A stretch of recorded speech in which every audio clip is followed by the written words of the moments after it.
Welcome back to the Even If podcast. I'm Sarah. And I'm Madalene. And, oh, wait, hold on. Oh, no, you're perfect. It's because you know that you know, you know how I do Listen to this. So I've listened to every episode. Oh my gosh. Yes, you guys. We have Madalene here and she knows. I was like waiting for, and I'm Kenzie and it's not. I'm Madalene. You guys, I have Madalene Greene with me, who is soon to be Madalene Bodenstein. I know, isn't that crazy? Did I say that right? Yeah. Mm-hmm. Bodenstein. It's a long one. I'm moving up in the alphabet, but for sure longer. Madalene Bodenstein. It's like several more syllables. But That's a lot. That's a lot. She is a dedicated women's health coach and certified nutritionist with 8+ years of experience, empowering women across all age groups to achieve their health and wellness goals. After discovering a passion for holistic well-being, Madalene has worked more recently on guiding women through personalized nutrition plans, health strategies that promote changes in regulating blood glucose, boosting metabolism, and increasing muscle mass. Her approach combines evidence-based nutrition and movement sciences and practical coaching, allowing her clients to cultivate healthier habits while fostering a positive relationship with food, exercise, and their bodies. And you guys, that is just the surface. Great job. You did great. Was that good? Yeah, was that a good intro? It's a lot. Yeah. It is a lot, but you do a lot. And also, you guys, y'all are going to learn so much today. But Madalene also is just like a really dear friend. And those of y'all who've listened to the podcast from the beginning, I like drop Madalene's name all the time. Yes. And I get so happy when I hear my name because I'll be like running and then you'll be like, well, and I was talking to my friend and I'm like, maybe it's my turn. And then you'll be like, my friend Madalene. And I'm like, yes, That's shout out. I've listened to every single episode. I love them all. Oh, and you've also been so encouraging and just such a great friend. And it's crazy. I mean, I literally haven't even known you a year. That is crazy. When did we meet? May. Was it right after you moved back? Maybe it was June. But it was like last summer. You had messaged me and you're like, I just moved back looking for some like girls in my age group. And it was Sarah Hauser who was like, you guys need to connect. And so then I think we had like the precursor of like a friend who was introducing us. Mm-hmm.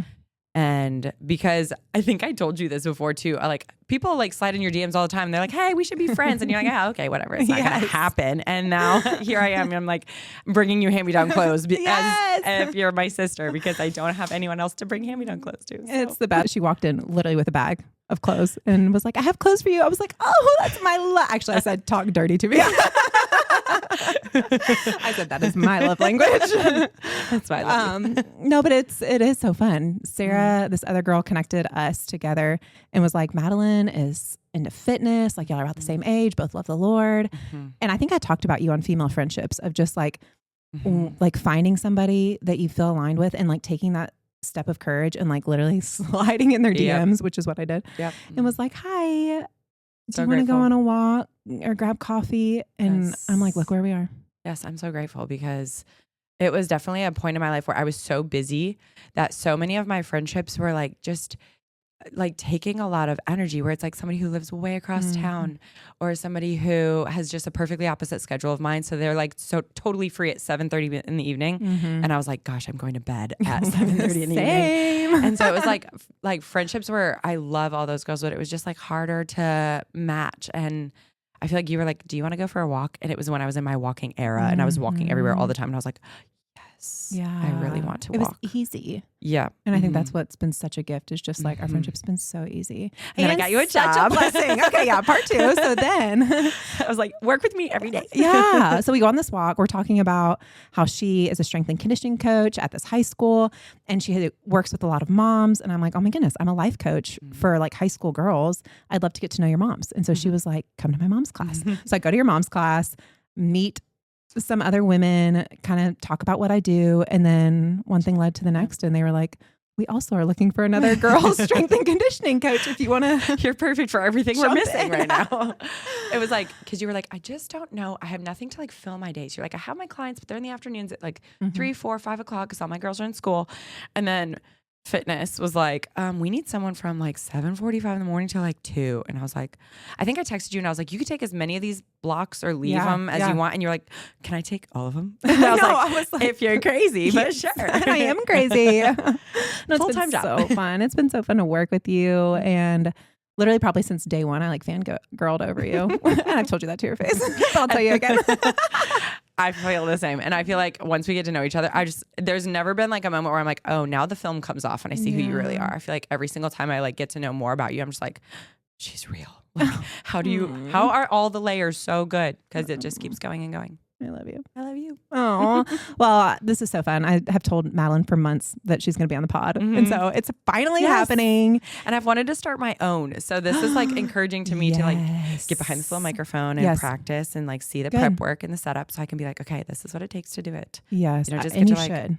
It's not just as easy as y'all make it look. Cause no, it it looks is. so easy. I will teach you everything because you should. Y'all need to go ahead and follow Madalene. We're going to tell you everything about how to follow her at the end, but follow her, Coach Madalene, because there's going to be a podcast coming. I'm going to just go ahead and say it. We're going to speak that into existence. Speak it out there. Okay. So tell us a little bit about you. I gave your little intro. How would you describe what you do on a day to day and maybe a little bit about the personal life? Because like we said, you're getting married. Okay. What should I talk about first? The personal or the day to day? Go day-to-day. Go personal. Okay. I'll talk about Blake, my fiance. So Blake and I went to the same high school in a super small town. And it's always funny when we're like out and we meet people because we didn't talk in high school. I was 2 grade years older than him. I'm a year and a half older than him, but I was 2 grades older than him. And I actually was in the same class as his older brother. So I was not like looking at him. I don't think I knew this about y'all. That's why we never really talked in high school. Yeah. Among other reasons. Like we were just in different circles and I was born and raised on a dairy farm. So I love that about you.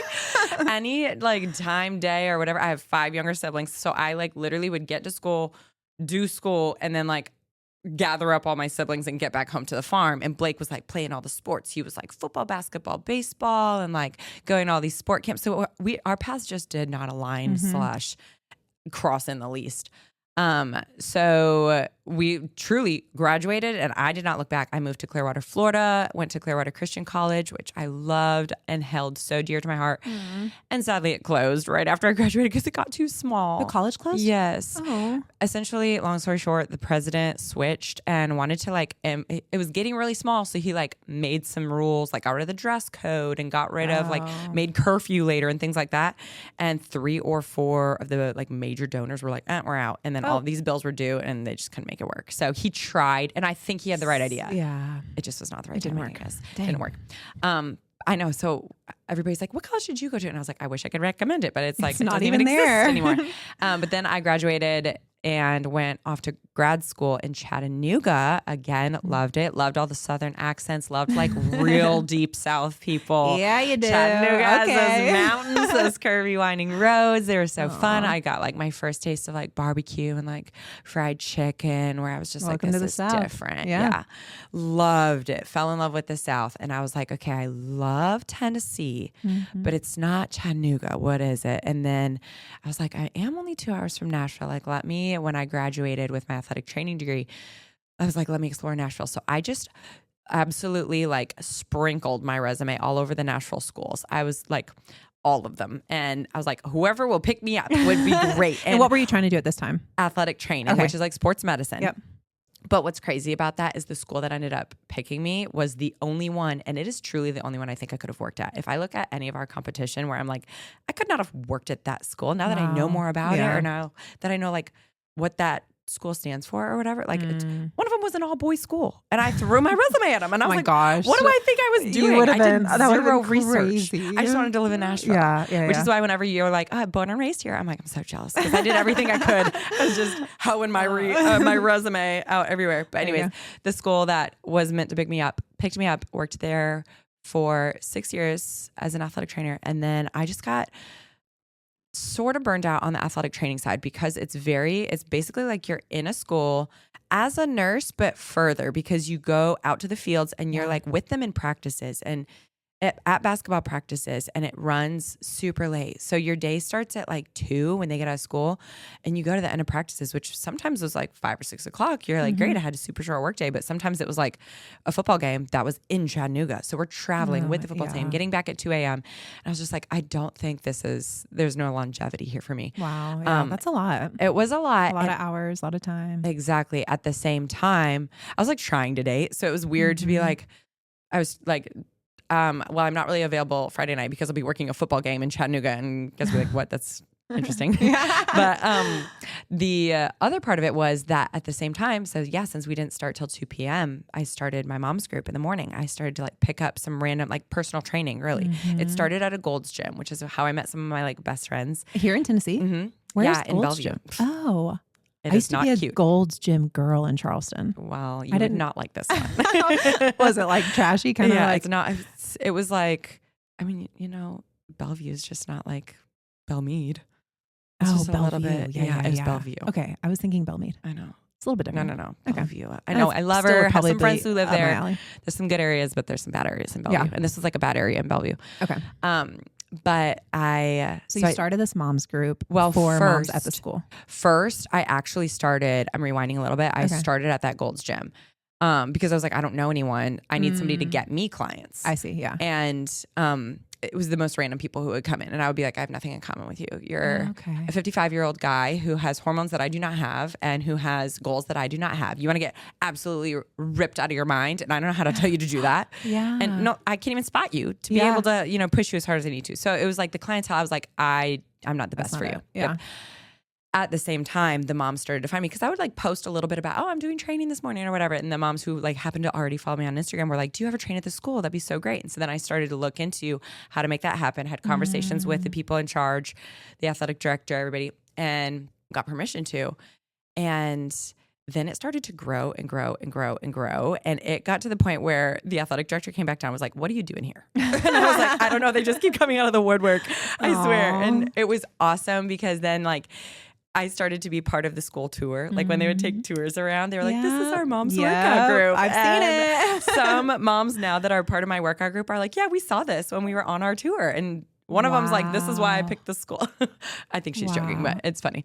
But anyways, yeah, so that just grew. And now it's become a whole deal where I'm like, every single morning, I have a class with them every morning, every evening, on the weekends. And then I fill the middle of my day. Oh, wow. We just totally went into, I just totally went into you did that perfectly. Personal into career. That was perfect. Because we got to still wrap it Blake. Yeah, we'll have to get back around and finish out Blake's story.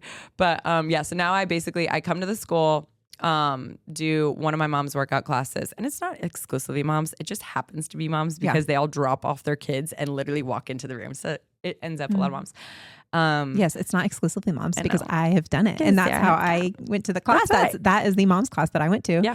That full circle got me my job and met you and everything. That's crazy. Right. So then I go off to Richland Country Club and I do a few one-on-one training sessions when people have very specific goals or when they're like, I love the mom's group. I love every single one of them, but I don't want to talk to them during my workout. I want your attention all on me. And if I want to sit there and you tell me to squat and we don't talk about anything personal that whole time, that's what I want. And I'm like, cool. Let's just get those boundaries set. Or some of them that'll have like more nutritional questions where they're like, I want you to be available for me to ask questions this entire session. Yeah. And in the mom's class, that's just not going to happen because I'm running around with 20 girls trying to make sure nobody's like form is way off or whatever. Yeah. So anyways, that's what I do during the mornings, usually 2, 3, 4 Richland sessions. I zip right back over to the school and do a little afternoon class, sometimes at 2 o'clock, sometimes at 3 o'clock, one-on-one, at 4 o'clock. And then I try to be done with my work by 5.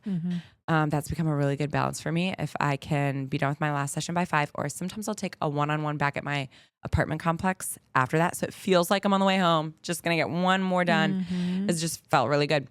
And then I'll try to do something else for me, like a fitness thing for me, whether that's going for a run lately. Yes, you inspire me. You are in your running girl I'm in my running era. And you just got a Garmin, right? I got my Garmin, yeah. Do you like it? I literally just unboxed it like on the drive over here. So I couldn't even tell you. She's still like trying to connect to my phone right now. Oh, whoops. She's not even. So new. I know. Okay, I can't wait to talk to you about it. I did the same thing that you did, and I don't think I am obsessed with the color because there was that ivory color with the gold, and I was like, everyone has that one. I want to be a little bit different, so I went with the French gray. Yeah, and I think I regret it. But is it gold or silver? Is that gold? This part is gold. Yeah. Oh, is that what you did? You wished you got silver? I got, because I ended up getting, I'm not wearing mine today, but I did get the white band or ivory, if it's what it's called, in the silver. Okay. And I'm not usually a silver girl, but I don't feel like you notice it a ton. I don't know. No. So, and when I put it on, I was like, I love it, but I think I should have gone with the ivory. Also, you got the small one too. Yeah. The smaller. They're the exact same watch, but mine, hopefully we can get sponsored by Garmin. So anyways, Garmin, we love my it. Garmin watch. I use it every single day, and I highly recommend you go get it. Anytime I talk about anything. They're the exact same features. Everything's the exact same. I just got the bigger face and like band because I have big hands. I also have big hands, and but I kind of like it. I should have had mine. I'll let you try it on Monday when I see you, or whenever I see you next, because Also, you I can did see. not, your dad has inspired me to, her dad is our premarital counselor. And one of my things I'm working on is impulse buying. Oh, and I totally old impulse Jeff bought this. Yeah, inspired you, huh? this is gonna, I'm admitting and gotta confessing to Jeff right now. confess. I only gave this about 6 hours of thought. It was not 24 hours like I promised. Okay, you know what my impulsive buy of the week was? A $1,500 camera. Sweet. What are we going to use that for? I know. I don't know. I was like thinking it'd be fun to do photo shoots. I want to update the podcast with a fun. nice camera. Yes. So I'm just sitting on it. I bought it. I'm like a buy it, test it out, try it out, and then return it and think about it. Where I think you're supposed to like think about it and then buy. At least you'll return it if you're not using it. Yeah. I'm the type to like be like, oh, Facebook Marketplace. If I can get $400, I'm doing good. I'll straight up return it. I'll return it. But is it like video too, or just camera? Yeah, it's video too. Oh, cool. I know. Yeah, I should have brought it today, but we also have a little. It's called an Osmo. It's a really cute little handheld camera that like is kind of cute for like B-roll or like behind the scenes stuff that Blake and I have bought, and we were like, what do we use this for now? Oh, nice. Don't even know. Maybe for the podcast. That's why we have to think before purchasing. I know. Yeah. Okay. So anyways, with your Garmin, you use it for your running. Yes. Use it for my running. I try to do thank you. One of something for me for fitness at the end of the day. So sometimes that's a Legree class at Trueform, which I love. Yes. Big shout out to Trueform. Or I teach at the Format, which is in Franklin, right across from Urban Market. So fun. Hot Pilates. So it's something I'll either be like teaching a fitness class or taking one or going for a run, or lately, if I have like a ton of wedding planning to do, I will sit down on my computer and get some wedding planning done. But I try to end the day with something for me. Yeah. And I'm looking forward to, as much as cannot wait for the wedding. Well, when it's over and I don't have the planning on my day at the end of the day, I'm going to be looking forward to that, where I can just like sit on the balcony and read a book, or like that's big time my devotional. I told you I want to have my devotional be at like 6:30 when I'm fresh off of like my fitness, shower quick, do my devotional. That's when I know I'm like really raw, and that'd be a great time for my devotional. Right now it's like 4 or 5 wedding emails that have to be responded to. So it takes up a few extra moments, but looking forward to having that time back. And but yeah, that's what my day-to-day looks like. You're in the heat of it now. Yeah, you got a lot. Okay, I have more questions about day-to-day that I want our listeners to hear and things going on, but you do have to tell them. So Blake, this guy who was 2 years younger, doing his own thing, playing all these sports. Yes. Now what happened to him? Well, you're getting married apparently. I left him out in the baseball field. Okay, so because our listeners love the love stories. Sweetness. Okay, so basically we've got I feel like we have a very hopeful love story, because I was telling you that we lived in that same little small town. I went off to college. He went off to Upper Iowa and played football, was just living a different life. He was, kind of frat boy. I was at a Christian college. Blake, frat boy? I know. He's a golden retriever in every so sweet. In every aspect of it. Yeah. But he was just living his college life, doing fine, and playing football. So living and not worrying about what happens when football is over. And then he graduates, moves back to Wisconsin, specifically Madison. Worked there for like a year. And I think that was a formative year for him, because he was realizing he wanted to go to Milwaukee to this gym all the time and be like training football quarterbacks. There's this like specific niched out gym in Milwaukee. And those are not close to each other. I think they're like 2 hours away from each other. So he was going like every weekend. And he was like, why don't I just move to Milwaukee and then make this a career? He was like trying like in Madison to do insurance. It was not him at all. He was so bored every day. I cannot see him. I know, because he shouldn't have never been probably doing it. He was impulse buying. And he needed to be, like have thought about it. But that was him just figuring it out. Yeah. And I think it's cool now to look back at like he did insurance and now look at what he's doing. But moved to Milwaukee and started plugging into that gym. And this is where like I started to notice he was there for like 3 years probably. And I started to notice he would be working with these adorable like 5-year-old kids, and he would be like, like training them to be like the mechanics of a quarterback. So he would have their tiny little elbows. He'd be like, pick your elbow up, dude. Like, and they have this giant football in their hand and they're like throwing it. And he's like, yes. And then like, it went wonky right or whatever. And he, instead of like, he had this amazing way of like coaching them to be like, that was good, but let's do this instead. Like he's encouraging, but at the same time, still coaching them. Yeah. And it wasn't just like, oh yeah, everybody's doing great. It was like, he actually was coaching these young guys. And I was like, oh my gosh, he can speak to a 5-year-old. And also you're like, I want him to be my children's daddy. I literally, okay. So this was well after we started talking. So, okay, let me stay in line, stay in order. But, he messaged me because I was at this point promoting my app because 2020, I had kind of filled everything in on my app and I was like, I'm going to actually start this and start promoting it. So I was promoting it on my Instagram and he slid into my DMs and he was like, hey, I actually have some questions about this because when my quarterbacks go off to college, I would love for them to continue to be able to train with me. But I can't do it. And I would love to know, did he actually have questions? Like when you got that, were you like, is he wondering? Like, are we friend zoning or is he just trying to think of something to get into Madeline's DMs? It felt very authentic of just like, I am trying to grow my business. Yeah. And that's what attracted me the most is I was like, this isn't just some random guy sliding in my DMs. He's like trying to build his business and like get all of these quarterbacks, the best mechanics or whatever. And I was like, and he was watching you, which is cool. He's like, I see you. I see what you're doing, which is cool. We kind of saw each other both like not going out to parties, working on ourselves. We were both in the gym for our personal gain, like posting our own workouts, posting, here's what to eat if you do this. Blake wasn't doing that. I was doing that. Here's what to eat. Or just not posting parties all the time. Or I heard you and Ken talk about like boys that are posting like their middle finger on their dating profiles. And I was like, no, he didn't have any of that. And I was like, you're a breath of fresh air. Holy moly. Love that. Yeah. And started talking through Instagram. I would get so excited when I saw his little name pop up because I was like, he has genuinely good questions and I love talking to him. And then we started to FaceTime because our conversations were getting longer. And then it became like we would FaceTime every single night. And then he was like, I think I want to come down to Nashville and visit. I know. He like booked a flight. So fun. It was, okay, so this was 2020 turning into 2021, but it was New Year's Eve weekend. Okay. And so I was like, shoot, there is a ton of stuff in Nashville that's like closed. I was like, I want to show them the best of the best and it's all closed down.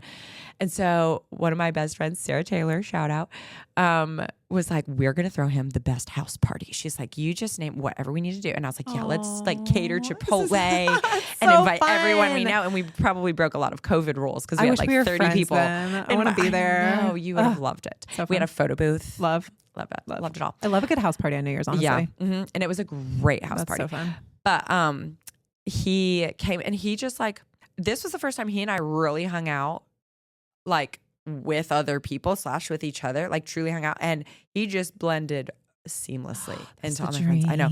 There was like card games going on. And he was like, who's next? And like dealing cards. And he was like, what's your name? And he like would get to know people. I mean, it was just awesome. And at different points, people would be like, how long have you guys been talking? Because he just clicks. And I was like, I think it's just Blake. He's just very easy to talk to. Yeah. He is so non-judgmental. So he's not going to choose to talk to somebody and not to another person. He's just like everybody's friend.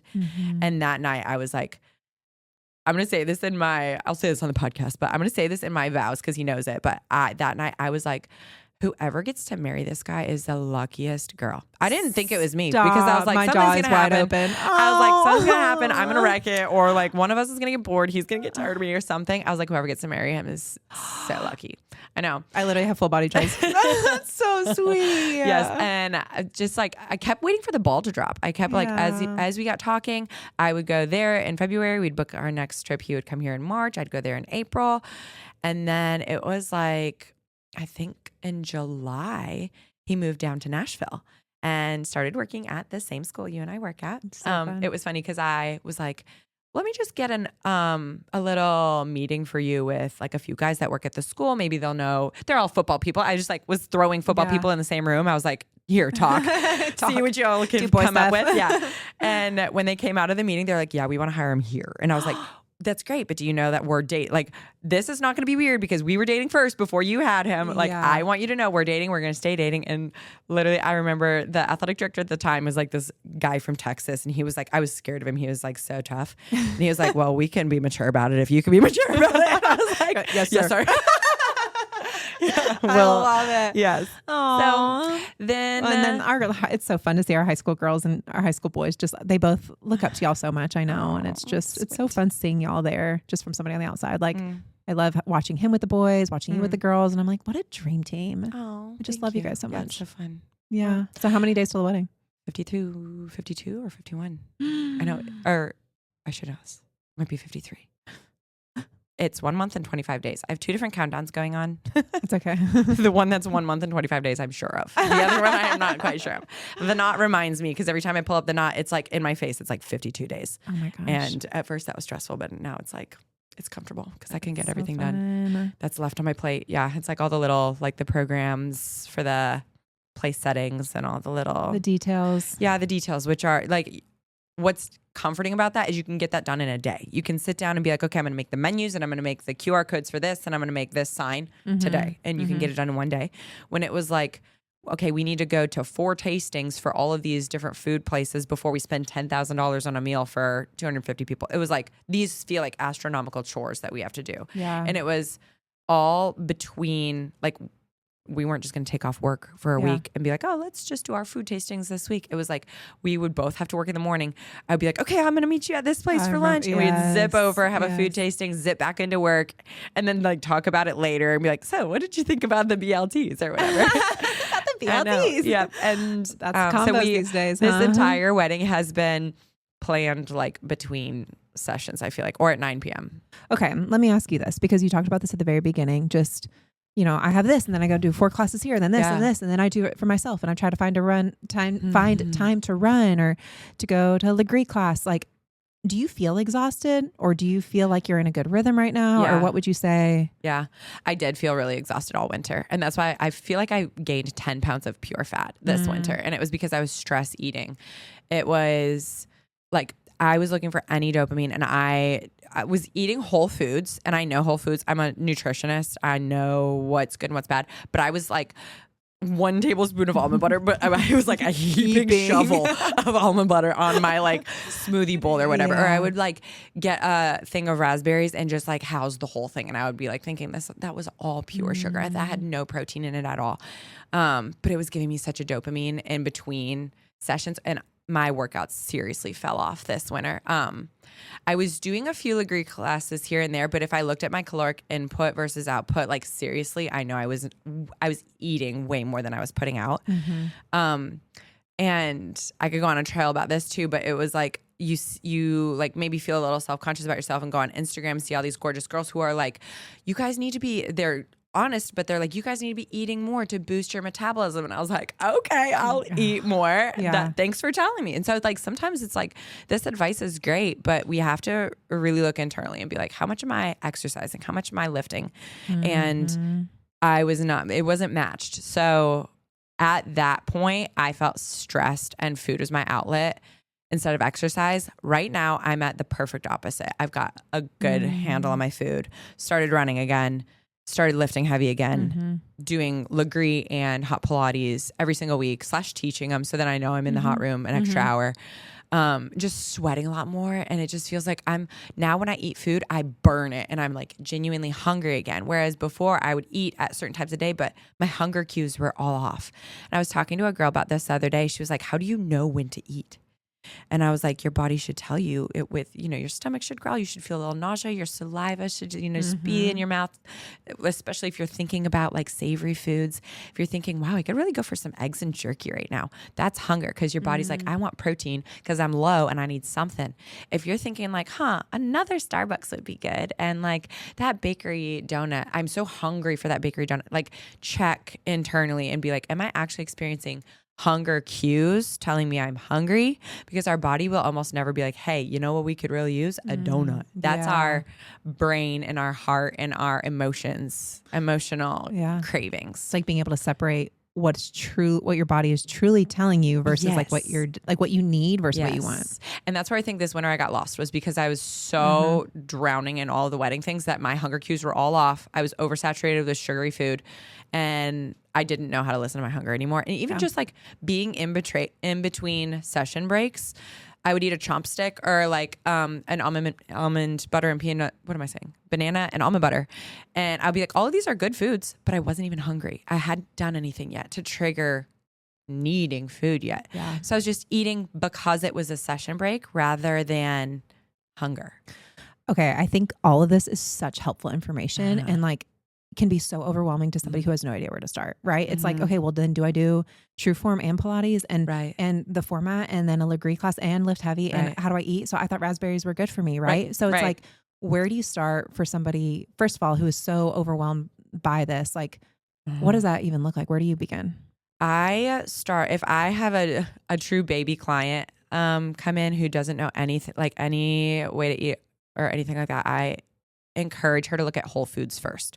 So we remove anything that like basically has a label. If you have like, if your cupboard is full of like protein bars and boxed, it could be like Banza or Bonza, however you say it, like mac and cheese, where you're like, oh, that's a healthy version of mac and cheese, but it's all processed. And then the processed like breads and the processed anything with a label, I'm even trying to think like the sauces, your ketchup, your barbecue sauce. Look at all your labels and see what's got seed oils in it, what's got artificial sweeteners in it, what's got sugar alcohols. Those 3 things will kill any progress you're trying to make. So I tell people like right away, that's eliminating things that aren't even food. Huge. If we're taking out seed oils, sugar alcohols, and artificial sweeteners, those are not even meant to be food in the first place. So we remove all of those first.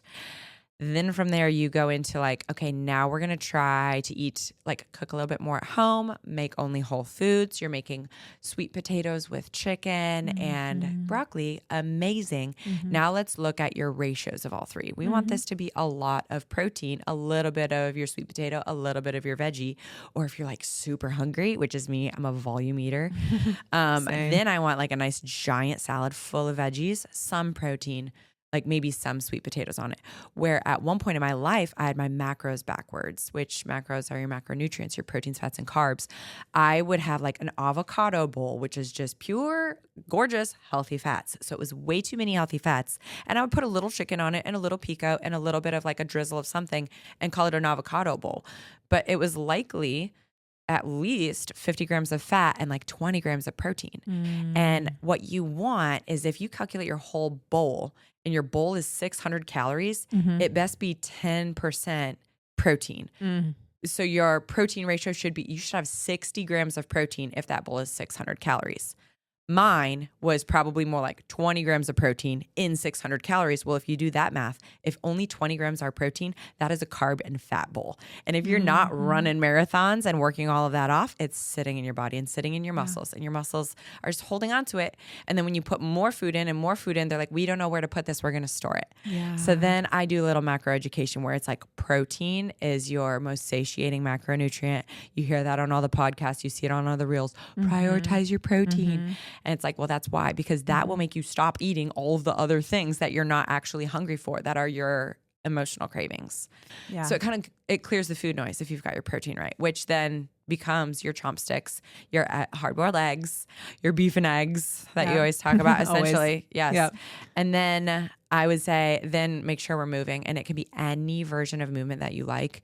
I think where I also have gotten off track before is to tell people you have to do this workout and then you have to do this workout. And they would be like, I don't like those. And then I would like, see them on Instagram, and they would be going to Legree every single day. And I'd be like, oh my gosh, she fell in love with Legree and now she's going every day. And I heard this, I think it was a Mel Robbins podcast recently, where it was like, your body doesn't completely care. There are a few boundaries here, but your body doesn't completely care if you are burning calories on a run or on a Legree, like on a mega, or you just have to burn some calories. Now with that, I will say we have to, as women, lift heavy weights. We have to have resistance training in there. But where I would take those girls is like, you only have to do it like twice a week. Cause that's kind of what I'm falling in love with right now, is like, get it done 2, maybe 3 times a week. Lift heavy, apply yourself those 2 to 3 times a week. Because if you are walking into a gym 7 days a week and you hate it 7 days, you don't lift for 20 minutes, maybe on any of them. And you walk out thinking, I hated it again. Or maybe you are in love with it. Great. But like for a while I was like, I'm just here to like check the box. And I wasn't actually lifting. Now, if I go 3 times a week, I do a much better lift. It's very intentional because I know I'm not here every single day. I'm not burned out by it. And then I can go on my run or something that is like fun for me right now. And like either that night or like a different day. Which I think that's something that you're really good at, listening to your body with, of being like, you know what, I feel like I need a run today. Or you were in a phase where you just walked and you didn't run at all. And like, you've been so encouraging for me in that, where I've been like, I don't know, I need this. And you're like, well, are you lifting? I know that you really love lifting and that's good for you. And you'll push me in that. Or I think finding what's best for everybody, because if there was a one-stop shop, everybody would be doing it. Right. And so it's like, it's different things. And especially depending on what your results are and what you want, what you're looking for. And I think you do so good. And I think this is why working with you one-on-one or through the app is so important, because then you can tailor to that person specifically what you need, what is going to meet your body's requirements and what you're, especially for your specific goals.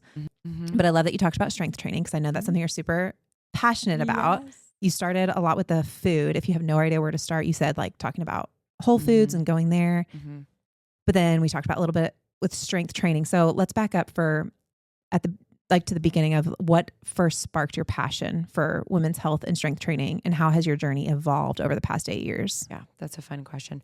I can remember being in high school and like sneaking off to my room and to do push-ups and sit-ups and stuff. Oh, because really? I was like, my brothers, I've got 4 brothers and a sister. I was like, my brothers are going to make such bad fun of me if I'm doing these push-ups in the living room. So I'm going to hide in my room and do push-ups. That's so cute. Also, the farm like gave me some natural muscle. Just you got to be lifting buckets and like working hard. And I enjoyed having a little bit of muscle tone in my arms. And like my friends would be like, oh my gosh, like your arms look great. And so I knew where that was coming from. And I think when I left the farm and went to Clearwater, I started running at the time because I didn't know how to lift weights, really. I knew push-ups, I knew sit-ups because that's all I had in my bedroom.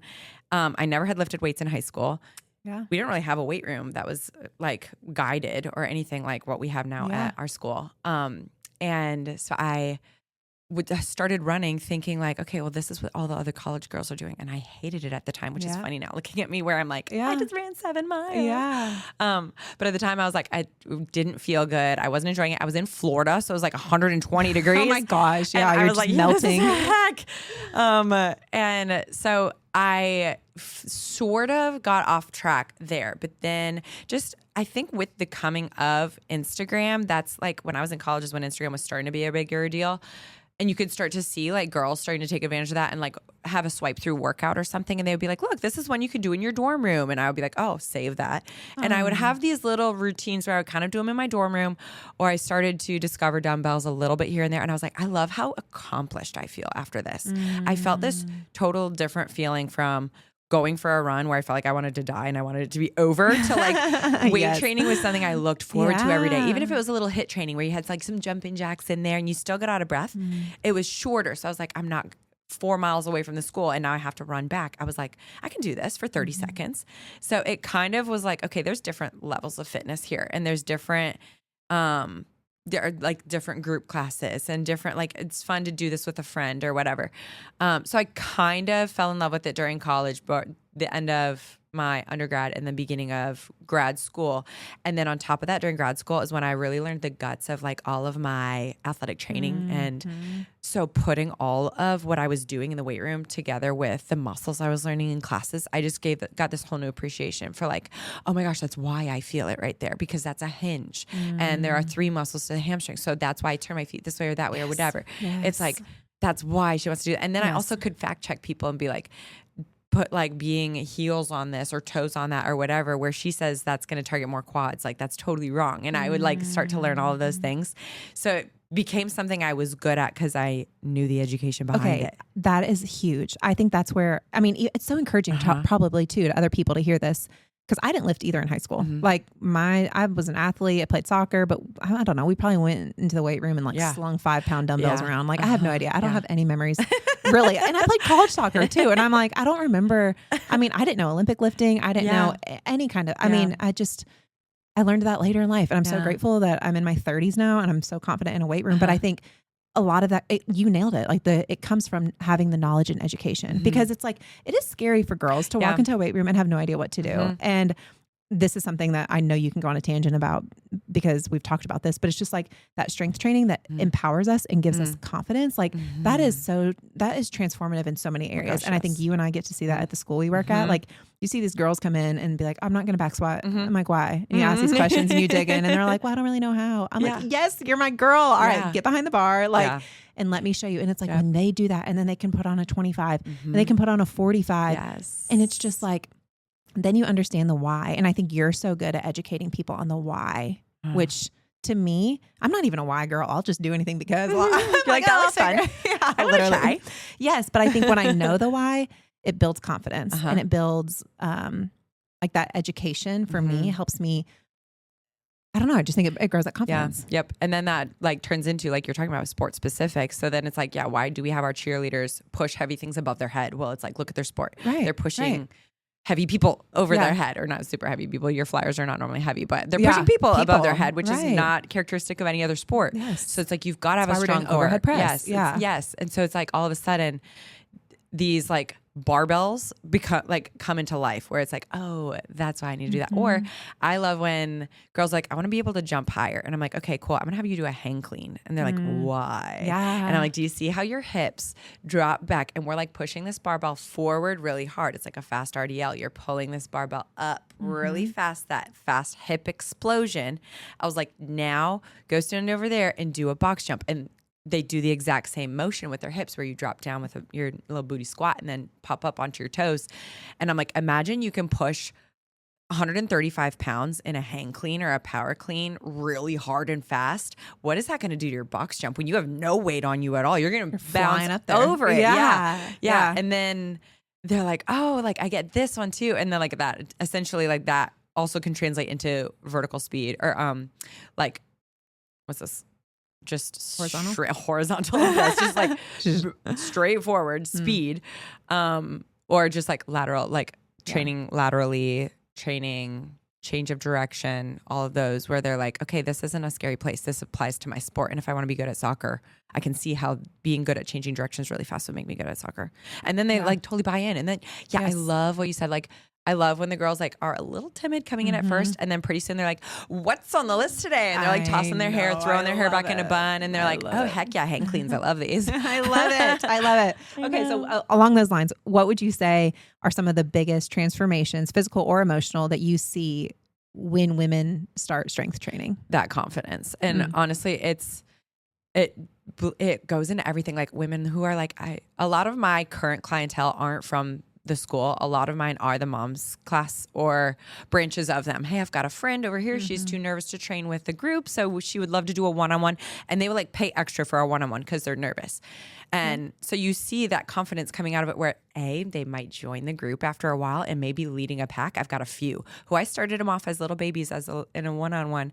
And now they're like some of my strongest girls. And they're like, oh, I know how to do this one. Like, here, let me show you. And I'm just like, those make me want to cry when that happens in my class. I remember when you came to me so just weak and timid, and now your head is tall, your chest is open, and you're telling someone with authority, like, this is how you do it. And I know that because I've practiced it, rather than like, oh, I don't know, maybe you should ask Madalene. Like, it's like, no, I know how to do that. Or it bleeds into like, then they want to go shopping. They're like, I tried on these pants that I haven't worn in years and they fit. I had somebody tell me that the other day. She's like, I bought a pair of pants and I haven't fit into it for 2 years. I put them on and there's space. Go girl. Yo, girl. I know that's another win for me, where I'm just like, I love to be able to do that for moms right now when they've poured so much of their lives into their kids, raising them, getting them off to school, getting them their lunches. I've had like having to drop whatever they're doing because their kid forgot their book at home. So they're like, oh, now I got to run back to the school because they forgot their book at home or whatever it is. Or somebody's sick. So they're like, okay, let me cancel my plan so I can stay at home with you. And now it's like, it's either their time and they like can pour back into themselves, or I get to pour into them and just see them kind of come back to life see those changes. do that for themselves again. And it's so good when you're in that like post children. It's good for everybody. Strength training is amazing for everybody. But when you are pre or like perimenopause, they need to be strength training because they're going to be losing muscle mass every single year for the rest of their life. It is so hard to build muscle mass because your body eats your protein to stay alive, essentially. If you haven't eaten enough during a day, or if you just had a very stressful day, which a lot of moms just run on high stress, your body breaks down essentially your protein and uses that, which we wish it would break down our fat and use that, but I know, right? Decides not to. So then you're like, okay, for every workout that you're doing, you're just totally investing in your future. And there's so much research about the actual amount of muscle mass that women have. It translates positively toward longevity and like them living a longer life, a happier life, a more active life, being able to do things with their grandkids one day. Love that. It just is like, I remember telling you I had long story short, I had 3 grandmas when I started my life, and 2 of them have already passed away. And they lived 3 very different lives. One of them was gardening. One of them was still shopping for herself and like doing crosswords and Sudokus and playing with us on the ground and having to get up and down from the ground. And the other 2 just became very sedentary, where they were like, I don't really walk anymore. And that was just like, period. It was like, I didn't even want to try.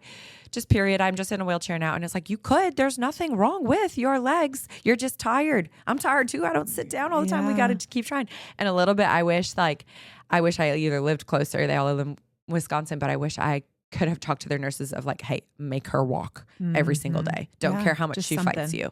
Yeah. Because like we all need somebody to nobody wants to do uncomfortable things. Yeah. That's why like sometimes you're like, Madalene, I don't want to work out. And I'm like, okay, we're doing it together. Sometimes I'm texting you and I'm like, I don't want to do it. And you're like, yeah, you do. Go do it. Yeah. We all need somebody to push us to do the hard things. And that's why community and friendship is so good for fitness. But that's kind of what I've seen in a lot of the moms is like, they'll come to class and they'll be like, I don't really want to be here today. And I'm like, but you made it. And now I just get to push you through this workout. The hardest part is showing up sometimes. And then when they leave, they're like, I'm so glad I did that. I did that for myself and just like invested in their future. Okay. We're going to put a pin in the age thing because I have a question about that. But I think what's so cool too is I hear a lot of the like, you know, I had to do the one-on-one training first before I felt confident enough to go into the gym, or I was scared to back squat and then I felt confident. And it's just like that confidence, or you even saying your own story of I would hide in my room and do push-ups and now look at you. You would do push-ups in front of anybody and like you're leading workout classes. I think it's so cool to look back at where we started and realize anybody who's listening to this, we all started somewhere. Like you start somewhere and it's just saying, I'm willing to start and I'm going to start. And then how cool it is to see if you put in the time and you put in the effort, you put in the work, you find accountability, find community, like you can learn these things. It's not, I think sometimes it feels so foreign or like, I don't really know, or I missed my time. I missed the window of when I could have like, no, you start whenever. And so start now. With that, what do you see as the biggest difference of when you train high school girls, 20-year-olds? What are you in high school? Not 20, 16. Like literally my clientele. Okay. So like, what do you see? Is there a difference in training a 15, 16-year-old high school girl versus the 60-year-olds, 50s, 60-year-old moms? What does that look like? And I would even put them into like 3 different groups based on what you just said, like a 15, 16-year-old girl, a 25 to 35-year-old girl, and then like a 50 or 60-year-old woman. But the 15-year-olds, we're going to just push them to be explosive, be strong, be explosive. They can do anything. They can do med ball slams off their head. Like there's already strong, like we're working on coordination. We're working on being able to jump laterally, jump forward, backward, like move them in all directions, up, down, side to side, move them faster, more powerfully, also get their foundation strong. A lot of them are still growing. So you have to be careful how much weight you put on their back. If they're like 90 pounds and you're trying to get them to back squat 135 and they're gonna be like, oh yeah, my back kind of hurts. It's like, well, yeah, that was too much. Yeah. So we have to make sure they're like, they have core control and they know how to breathe through some of those things of like, hey, do you feel your core engaged? Do you feel your belly button like tightening against your ribs and your ribs are tight to your body? Cause sometimes I can say to a mom, like, hey, tighten your core. And it's like on. Yep. For some of them. And then for a 15-year-old, she's like, I don't really know what that means. So sometimes you're teaching some of those basic foundational moves. Yeah. And also pushing her to be really strong and explosive because she's young and like she'll bounce. And she is like literally on the soccer field, sprinting around, bouncing off of people. So you train them to be resilient. And essentially, since we are so lucky with our school that we can have them every day, we come up with a program where it's like, we're not going to overtrain any specific muscle group. We're going to rotate the muscle groups. We're going to make sure they've got core control and foundations first when they're rising freshmen. We really carefully watch our rising freshmen because we know they don't have a ton of just training yet. And then once you're a senior, you're expected to be like ready to go off to college. If you're going to a D1 college to play sports and they are going to expect you to hang clean, you like better know what that means and you better be able to do it well. Yeah. And so I think that's one thing that I pride myself on is form and technique. Yes. And that way when you get to college, you're still building, you're still kind of like on ramping. We don't want them to peak in high school. We want them to know their body and have that good foundation, but we want the on ramp so that when they get to college, potentially they could peak. Which I will say, this is why I think it's so important to like, we can learn on Instagram. Yes. You can learn on social media. Yes. But having somebody actually watch you, because I can watch hip thrusts. I've watched it so many times, but when I have you, like a person actually watching me, like I thought I was doing good when I was hip thrusting 300 pounds, but then you look at me and you're like, Sarah, actually you have more in you because your ribs aren't tucked. You're not digging through your leg, you know, and you were able to correct the little form that, again, it's like, how cool if I learned that in high school. I didn't have the opportunity to, so I'm learning things later, but like how cool that I can. I have your eyes on me. You can show me these things and be like, Sarah, you've got more in you because your feet are wrong and your ribs are wrong. Your like feet were under you at such a hard angle. I was like, if you can do this with 200 pounds, I'm scared for 400 pounds. Cause like that should be easy because all you have to do, like your feet are literally too far underneath you and your core was completely disengaged. And I was like, we tuck this and we move your feet and you're going to have an easy 300 pounds next week. Yeah. Remember the day? Well, then I did. Yes. Yeah. I was like, it was like a day between my 200 and 300 where it's like, that feels like it should have been like a lot longer, but it's like, I had it in me. I just was doing the form wrong. You were like, Madalene, I got 200 today. My goal is 300 by the end of the school year. And I was like, I'm talking so 300 by the end of the day. Now I'm like 350. I know. Funny. Yes. It's funny, and but it was just I think that's why it's so helpful. And I think there's a lot of people that are like, I want to do that. I want to go in the gym. I saw this on Instagram. I watched a video and then I did it and my back hurts. Well, yeah. Well, what are you doing with your back? Or how are you pulling? Is it, you know, are you pulling with the wrong muscle? And just being aware of that. And I think you're so good at correcting form and helping people see and feel. And again, educate. Feel it. Yeah. It has to feel right. Okay. So you were talking about high school. So what about 20s, 30s and the older moms? So I'm going to even go 25 because I think if you're 24 or younger, you still bounce. It depends on your life stressors and everything like that. A lot of those girls are typically like college age. They either are in a college program and have like a weightlifting program written out for them, or they're finding their way. They're like, I don't know if I'm a Pilates princess. I don't know if I am a runner. I don't know. I'm figuring it out. So I feel like that's kind of your early 20s. You are still figuring out what you love and what your body agrees with. When you hit about 25 plus is when we start to hit careers. We start to hit external stressors like family issues or just like work stress, and then we bring in this nice little hormone called cortisol, and we're like, okay, now all of a sudden my workout should not be the most stressful part of my day because then I'm also going off to work, which is stressful, and then I'm also going home to a stressful environment, and we just don't need our workout to be more stress. So essentially, you want to train your body, but we don't need the insanely high heart rate for an hour. The like 4 to 5, sorry, Orange Theory, I just don't agree. It's like, why would I put a girl in a next to max capacity for like a full hour? That's super stressful. It'll leave you puffy and inflamed. Essentially, your body's going to tell you that was too much. And then you're going to go back and do it again the next day and go back and do it again the next day. And the next day, because those girls are everydayers. I've seen them. They're like 5 a.m. every single day. They're loyal because it's like it's a fun group environment. But so I honestly think like lower heart rate, lower intensity, and then controlled. Like if you've got your nutrition under control, you can feed your body well, you've got some carbs in your system, then you can run some sprints at the end of your leg day. Or like then you can test out running, feel what 7 miles feels like to run. Like I ran so slow. I am not telling anybody my time because I was watching on my wrist to make sure I didn't hit above like halfway through my zone 3 for 7 miles. Because if it's too hot outside, if I don't have enough water in my system, enough carbs in my system, and my body reads that zone 4 or zone 5 as like, this is an emergency. Madalene's running from something scary and we need to hold on to body fat and we need to like shut down other systems in order to protect her. And don't know why God created us in this way where it's like even stressors like that, which should be healthy for us, turn into like, okay, if you've got enough other stressors going on in your life, this is just another one your body doesn't need. So essentially, if you're like, oh, I'm going to be training for a 10K or training for a marathon or whatever, that's great. I'm not telling anybody not to do that. It's more like just make sure that you know how to fuel your body. Because if you're waking up and training on an empty stomach and doing, a heavy lift at the same time and then also doing a hot room the same day, that's all going to stress you out. And if you've done it, first thing in the morning with no protein in your body or no carbs in your body, then your body is going to be breaking down your own protein to use as fuel during your run. Which is essentially then you go into the weight room to lift weights and you're like, what am I doing? I'm Yeah. just spinning around in a circle, a stressful circle. And so our cortisol can be high. When your cortisol rides high all the time, you get that like nice little puff underneath your chin. You get like just kind of, I would feel puffy in my arms. Even like, honestly, I feel a little bit puffy after my run yesterday because it was just like a longer, harder run. But I know that feeling of just like, okay, I stressed my body a little bit yesterday. It feels like just like kind of tired, where it was like, you don't feel like, oh wow, I ran 7 miles. I am the best shape of my life today. You feel tired from it. So I would say for those girls, finding lower impact, lower intensity, where it's like those Legree classes, my heart rate doesn't even come out of zone 1. And it's the hardest thing I've ever done. You've done it. Okay. Yes. It's very hard. My whole entire body is shaking. And it's like, why can I lateral raise 20s? And then you put a 2-pound dumbbell in my arm and I'm like, I can't do this. I can't do this. Yes. Because you're expected to like hold isometric holds for so long and pull them in specific ways. It's so good. But so it doesn't stress your body out. It doesn't okay. So are you saying stress. cortisol changes? So when you're younger, you can hit orange theory, you can hit these high intensity things because cortisol changes when we get older.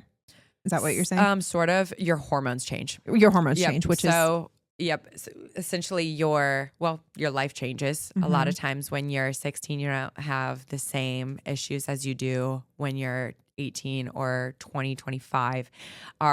My current like 40-year-old moms who are like, it is everything I can do to get my kids out of the house on time. That was already stressful, and it's 7 a.m. And so they're already stressed. They're running on coffee, which doesn't have any protein in it because they gave, all the eggs to their kids for the morning. So they just have coffee in their body. They don't have any protein of their own. And then they come to a workout. It's like that workout does not need to be the hardest thing ever because you haven't slept enough. You haven't set up your body well enough. When you're younger, you're more resilient. You have more resilience in your tank. So it's like you can maybe run off of 5 hours of sleep and your body doesn't read it as stressfully as when you're 40. Or you just don't have the cares. You don't have to worry about your mortgage potentially or, your job or you're getting your kids to school. So I think those things that lay on moms' hearts stress them even in a low grade way, even if it's like, it's not something I'm thinking about all day, every day, but it's just on the back of their mind. Whereas, I just think you're more resilient and you definitely have different levels. You're fresh when you're 16. Yeah. You have all of your hormones that you need. You have estrogen, progesterone, testosterone, hopefully at optimal levels. If everything's gone right in your life, surely there are some people where it's like, oh, no, mine's already wonky and I'm only 16. We have to figure it out. But that's where something that, this is a bit controversial, but just throwing birth control at all of our 16-year-old girls. I'm like, what are we doing? Because I am a low testosterone girl. I've tested recently with a functional medicine person, and my testosterone rides super low. And it's because I am a high stress girl. My cortisol stays a little bit higher. It robs from my progesterone. It robs from my testosterone. If I were to go in and be like, I think my hormones are off, and they just throw an estrogen pack at me, that's going to send me even farther off. Yeah. So essentially it turns into, I'm not talking hormone replacement therapy, but I mean like we need to be looking at what every girl later in life has going for them. That's like, okay, are you low in estrogen where you could benefit from a low estrogen or a small amount of it? Or is it something like you're just not sleeping enough, so your body's not recovering well, so therefore it's robbing you of your testosterone, which was me. I was only sleeping 5 to 6 hours a night just because I was busy. And my functional practitioner was like, just get enough sleep and you'll be fine. Isn't and I was crazy? like, oh my gosh. And people are like supplementing with all these kinds of pills and things, which I think that's why it's so important to understand. Like when we know our bodies better, again, just for our workouts, for how we're moving, for what we're doing, understanding what our body needs, and then understanding, okay, our cortisol levels. If I'm in a high stress place, what kind of workouts do I need? What do I need to be doing? Like, and knowing as we age, things change as different circumstances come in our lives. Like you can run now. Maybe you're able to run now more because of the season of life really you're in. So. I really think, because remember at the beginning when you were like, how do you feel about wedding stuff? And I was like, well, this winter I was doing terrible. Yeah. I did not need to be running. I was walking this winter. And then when the sun came out and I got 47 things checked off my list, I was like, I feel like going for a run. And it felt amazing. Yeah. So it was like, truly listening to your body. And I think that's what where we get mixed signals as we watch Instagram, and Instagram is like, this girl's like, I've just listened to my body today, and she went for a gentle walk and she laid in the sun and then meditated. And I'm like, well, that's her listening to her body, but that doesn't mean that's what my body's telling me. My body's saying I need to move a little bit more. Let's get some calories out, get out in the sun. So we see all of these signals on social media where it's like, this is what it looks like, but it's not. There's so much noise. There's so much noise with social media. And I've really taken a step away from scrolling lately. And I love social media because I love posting on it and I love being able to help people and post recipes and see what people say. Like when you comment and you're like, oh my gosh, I love this. I get dopamine from that. So I love social media. But if I catch myself when it's usually when I need a little bit of dopamine and I'm like, oh, just doom scrolling, I'm like, I've got to shut it down. And like, there's even been times where I'm like, do I need to delete my socials because I can't stop scrolling? Because what is this chokehold it has on me? Oh my gosh. But I really feel like it's food noise. It is body image noise. It is satanic in some terms. It's just too much in our kids' hands, in our 16-year-old kids' hands. That's just uncensored. It is. I know. I could go on a whole rant about that. Okay. So then the last age group, I know we kind of talked about moms, like, or the 50s, 60s, as they're aging, like our mom's age. So speak to like my mom, your mom. What would you tell them? Strength training, because they're losing muscle mass. Heavy lifting? Yep. Essentially, they need to be hitting. We need to ditch the little bitty weights, which are so fun, the cute little 3s and 5s. And we need to be doing more like put a 30 in each of your hands and do squats. Have somebody tell you how to do it right. Because I know if I told my mom to do that, she'd be like, I can't do that. She totally could. And she's strong enough to do it. If I were to say, push your feet through the ground and like use this butt muscle and use your abs, tuck your abs in tight and like feel your shoulders pull back out of your ears, all of those things. And then all of a sudden they've gone from like a 30-pound, in one hand to like a 30-pound in both hands. That is so good for your longevity. There are like research studies that say your muscle mass is a sign for how long you're going to live. Your longevity depends on your current muscle mass. Like if you've been diagnosed with cancer, you've got a better chance of survival if you've got more muscle mass. I can't quote them, but there are research studies in all directions where it's like strength. Because then too, if you don't have just a ton of muscle density, your bones get more brittle because there's no tension pulling on your bones. So then essentially if your balance is also a little off, that's when you fall, break a hip. That's when you're really sedentary and then you can't do any of it. So it's like strength training, I would say, is something that you love. My mom loves her water aerobics. Oh, yeah. It is everything as sweet as it sounds like. It's like her and her best friend from high school. Cute. They've been best friends for like 50 years. So cute. Well, I guess 40 years. And they do water aerobics together 3 times a week. And that was her starting point where she was like, I don't want to go in the weight room, but I can do water aerobics. And I was like, cool, do it. And then she started to do that Monday, Wednesday, and Friday.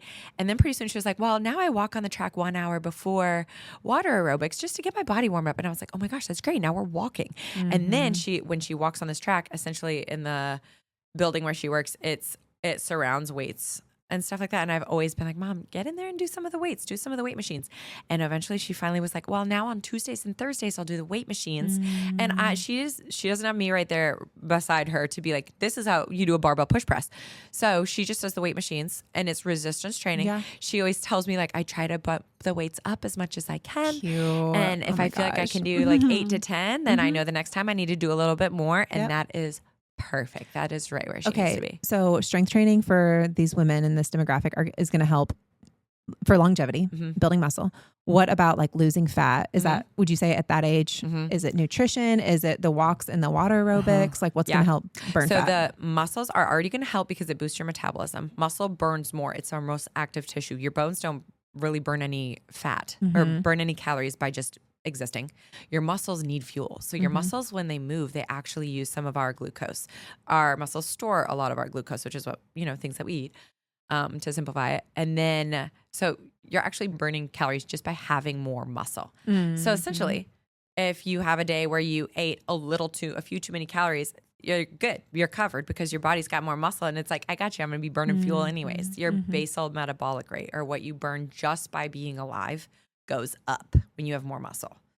So essentially, you could look at it 2 ways. You're like, oh, I get to eat more because I'm burning more. Yeah. Or if I eat a little bit less, but it's specifically protein, I'm going to burn this fat off. Yeah. It also really helps us regulate our blood sugar. So when we eat anything, especially if you just went straight to Starbucks and had a sugary caffeinated drink, our blood sugar spikes. Our body, I don't know why God designed us like this either, but like our body doesn't know the perfect amount of insulin to dose us with to bring us down to a nice happy line. It just douses us with insulin. It's like blood glucose spike. Yeah. So now I'm going to douse with insulin and now you tank and you crash. Yeah. So that's why about 2 hours after your morning coffee, if you didn't have any protein in it or if you didn't have any food to go with it, we hit that crash and we're like, wow, why do I already need either more coffee or breakfast? It's 10 a.m. That's me when I was on my 4 coffee a day kick. You were like, maybe not. I was like, have you tried protein? Like, not another coffee? Yes. Yeah, so if we put a little, so that cheat code is girls are like, I'm not hungry for steak and eggs at 7 a.m. And I'm like, that's fair. Put a little bit of protein, which could be our collagen peptides or our creatine in our hot protein coffee or our hot coffee. And you still get your coffee. You don't even know it's in there because they're tasteless, odorless. Yes. And then that's kind of just carrying you. But that essentially helps us stay at a much more steady blood sugar. Our blood glucose levels will stay more steady, which every time you have a spike and a crash, it like ages you a little bit. There's so much inflammation. I know. Oh no. Scary. There's so much inflammation that goes on when you have a spike and a crash because it's a stress. That's our cortisol again. This is why we're so anti-energy drinks. Yes, because So that is going to spike you, crash you. Yes. And not only that, but with an energy drink, there's so much artificial sweeteners, artificial flavors, artificial colors in there that is causing your hormones to be all over the place. So now not only you have a spike, a crash, a cortisol dump, and your hormones are now all over the place. And girls are like, this is my daily Alani. And I'm like, bestie, please put it away. Yes. There are so many other, like even orange juice would be better for you than that. Orange juice is not great because it's straight sugar, but it would be better than artificial sugars. All that to say, when you are built more muscular, you have a lot easier time regulating those blood sugar levels because your muscles are what helps you get rid of all of that blood sugar essentially when they need to use it. So if you're a mom going on a walk every day, you're using up free floating blood sugar or like muscle stored blood sugar so that you can have a place to put the next meal because your muscles store your glucose, your liver stores your glucose. So essentially just work on strength training. Yeah. Wow. You're so wise. I love listening to you talk because you're so educated on everything too, which is why it's so important to know somebody who's actually educated, not just like following the trends or like you're following somebody on social media. Like if you are, make sure they're educated on what they're doing. Yes. And you are. I love to look for girls that have little degrees in their bios where it's like, I'm a nurse practitioner or like I'm a, certified nutrition coach or something like that. It's just something I would love to see a master's degree in there because if you follow an influencer and they're trying to sell you something good, there's a great chance they're getting paid to sell you whatever they're selling. And I kid you not, I followed this one girl on TikTok for a little while and she puts up this, like, it's the Smart Sweets. And she was like, these are no added sugar. She's like, and she looks confused as she's saying this. She's like, these are literally sweetened by fruit. And I look at the ingredients and it's like sucralose, maltitol, erythritol, all of these artificial sweeteners. And she literally looked dead in the camera and was like, these are sweetened by fruit. And I was like, you're getting paid to say this. You're getting paid to say this. And also, no added sugar on the front of a label normally means that there's something else in there that we need to be worried about because an avocado doesn't have something on it that says no added sugar. It doesn't need it because it's an avocado. So if you're buying something that has the phrase no added sugar, there's a really good chance it has an artificial sweetener. And if you're buying something that says no artificial sweeteners, there's a really good chance there's added sugar. That's literally devil's advocate. Labels. Yeah, Check it is the labels. It is that like catch-22. Okay, so how about with all your education, your app is super helpful because you can connect with Madalene personally anytime through the app. Tell us more about your program, your app. How does it help women build these healthy habits in their daily lives? I love my app. Currently, it's called the Coach Madalene app, but literally today I changed it to For Her. Yay! It's going to be called, I don't know how it rolls off the tongue yet, but I love the idea of like For Her because of everything we're talking about. Like, it's that thing for you. At the end of the day, it's either for you, for that girl you want to become. We've talked about before, like picture the girl you want to be. Do you want to be the girl who like wakes up and works out and like gets all of her sleep? Become her. So we're doing it for her. But then also some moms are on there and like their daughters are watching them work out. So I'm like, do it for her, whether that's for you, for your daughter. Good. I know. It just meant so much. So I was like, I still need to figure out how that rolls off the tongue. Like, is it called the For Her app or is it the For Her fitness app? I don't know. So I'm still playing with all the branding there, but essentially it has everything. It has your nutrition in there. You can log your nutrition and I can see it on the back end. So then if you put in 3 beef chopsticks and a Celsius, I'm going to message you and be like, I love your beef chopsticks. Never do the Celsius again, please. Which is literally one of my girls. I love her to death. I literally talked to her today. She puts a Celsius on there every single day. And I'm like, every day? Every day. After And she's like, well, I can't lie to you. I'm going to put it, if I'm going to have it, I'm going to put it on there. And I was like, I love that about you, but stop drinking it. Can we get away from it? And she's like, I will someday. I'm just in a stressful phase of life right now, which I get. But that's so funny. So she's like, I'm like, I can see this every single day. But then it also has, so it has your nutrition. It has like how much protein, fats, and carbs. And some girls are like, I cannot see my numbers. That doesn't feel good to me. So it also has a different part where you can just take pictures of your food. It's like, here's my breakfast. And if it looks like, if I am looking at it and it's like turkey bacon and eggs and sourdough, I'm going to be like, fantastic. Whole Foods, love it for you. And if it's like a fruit smoothie, I'm going to be like, ooh, what do we have in there? Do we put any protein in there? Because that looks to me like a lot of strawberries, blueberries, and a banana, straight carbs first thing in the morning. Our body needs that protein. And then they'll come back and be like, oh my gosh, I forgot I put protein powder and I put spinach in it. And I'll be like, oh my gosh, okay, perfect. And that's all I need to know. I don't need to know it was 20 grams of protein and 30 grams of carbs if that's not healthy for them. So you can track to whatever degree you want to track on the app, but it's good accountability because you're checking in. Yeah. You're saying no, you're saying yes, you're saying what's in there. Yep. So that's awesome. Yep. Then it has the weekly workouts, which are just kind of like strength training workouts. We do on Mondays, it's like glutes and quads. Tuesdays, it's chest and triceps. Wednesdays, full body. It has this little rhythm that goes through. And then there's also a library of like my YouTube videos, which I, for a little while, was doing good to put out like 3 a month for like a couple months. And then just everything got crazy. And that's something I'm really excited to get back to after the wedding. It's on my list to do after the wedding is get back to like an on-demand YouTube, where you follow along and do it with me. But what the most of the workouts are like you click the video and it'll say like, here's a back squat. Here's what it looks like. Here's what it feels like. If you're doing this at home, there's a home version where you're doing a dumbbell squat and it has like dumbbells, resistance bands, the glute loops, and like a bench. But essentially at the end of the day, if you had your couch or something, it would still work. So a lot of girls are like, I did this one off of my, ottoman or something like that, where I'm like, that's perfect. A lot of stay-at-home moms where they're like, I don't have time to pay for childcare, so I can just go to the gym. I need something I can do at home. A lot of them do the at-home workouts. And then it has this like checklist of healthy habits, which it is so common to see girls check every single habit for like 2 weeks, and then they never check them again because they've gotten in the habit. And so it's like, sleep 6 to 8 hours. And then it says, do your AM skincare, even if that means just washing your face, brushing your teeth. Prioritize protein first meal is protein, or at least be thinking about it, protein rather than just grab and go. Goes all the way through to like bedtime of like have a moment of quiet, self-reflection, whatever that looks like for you. If it's meditating, prayer, journal, whatever it is, have a moment.